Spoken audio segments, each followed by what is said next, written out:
কোনো নাম দেওয়া সম্ভব হচ্ছে না। এসপি পদমর্যাদার অফিসারের নাম জমা দিতে বলেছিল কলকাতা হাইকোর্ট। সেই প্রসঙ্গে বৃহস্পতিবার আদালতে একথা জানালো সিবিআই। হাইকোর্টের কাছে আরও সময় চাইল তারা।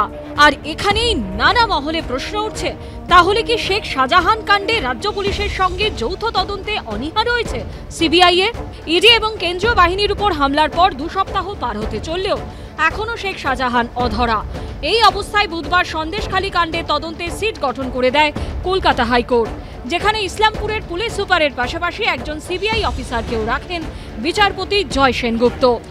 রায়ের কপিতে অত্যন্ত কড়া ভাষায় রাজ্য সরকারকে বিচারপতি বলেন, নৈরাজ্য কিংবা ভীরতন্ত্র প্রতিষ্ঠা করা নয়, রাষ্ট্রের উচিত আইনের শাসন প্রতিষ্ঠা করা। রাজ্য পুলিশের তদন্তে একাধিক ত্রুটি ধরা পড়েছে। বিচারপতি রায় আরও বলেন, অভিযুক্তের বাড়িতে ঢোকার কোনো চেষ্টাই করেনি পুলিশ। অভিযুক্তের বাড়ির দরজা খোলার জন্য প্রয়োজনীয় অনুমতিও চায়নি। ঘটনার সময় শেখ শাহজাহানের মোবাইল ফোনের অবস্থান জেনেছিল ইডি। তখন বাড়িতেই ছিল অভিযুক্ত, কিন্তু পুলিশ এই নিয়ে মাথায় ঘামায়নি। বিচারপতি রায়ের কপিতে আরও লিখেছেন, অভিযুক্তরা একজনের মাথা ফাটালো, কিন্তু খুনের চেষ্টার মামলাই হলো না। ডাকাতি, ধারালো অস্ত্রের আঘাতের মতো বিষয়ের উল্লেখই থাকলো না পুলিশের অভিযোগে। পুলিশের শতপ্রণোদিত এফআইআর আইনের উপযুক্ত ধারা অনুযায়ী হয়নি, বরং পুলিশের এফআইআরে ঘটনাটিকে লঘু করে দেখানো হয়েছে। হাইকোর্টের নির্দেশকে আমরা স্বাগত জানাচ্ছি, কিন্তু সিবিআই তদন্ত করলে তো রাজ্য সরকারের সহযোগিতার প্রয়োজন আছে, স্থানীয় প্রশাসনের সহযোগিতার প্রয়োজন আছে। 2021-এর 2রা মের পরে ভোট পরবর্তী হিংসায় যে তদন্ত হচ্ছে, সেখানে সিবিআই এর সহযোগিতা করবার পরিবর্তে তারা চূড়ান্ত অসহযোগিতা করেছে, সাক্ষীদের হস্টাইল করেছে, ইন্টিমিডেশন করা হয়েছে, ভীত সন্ত্রস্ত করা হয়েছে, যাতে প্রকৃত সত্য সামনে না আসে। প্রমাণ লোপের চেষ্টা করেছে পুলিশ। তাদের এই অসহযোগিতার কথা তো সিবিআই ও মহামান্য আদালতকে জানিয়েছিল।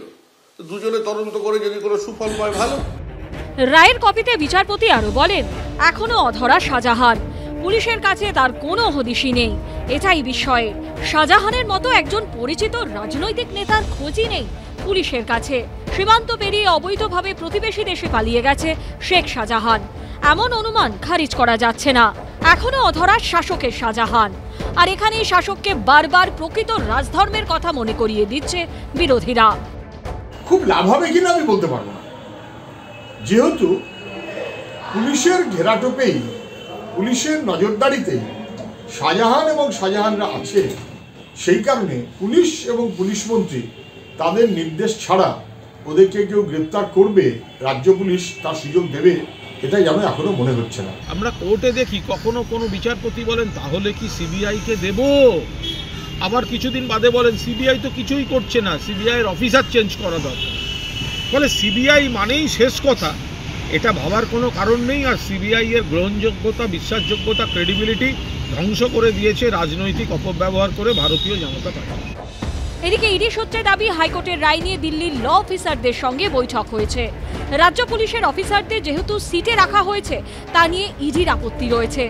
রাজ্য পুলিশের অফিসাররা থাকলে তদন্ত কতটা স্বচ্ছ হবে তা নিয়ে সন্দিহান তারা। ইডি সূত্রে আরও দাবি, এ নিয়ে হাইকোর্ট বা সুপ্রিম কোর্টের দ্বারস্থ হবে কিনা তা নিয়ে আইনি পরামর্শ নেওয়া হচ্ছে। সৌভিক মজুমদার, দীপক ঘোষ ও প্রকাশ সিনহার রিপোর্ট, এবিপি আনন্দ।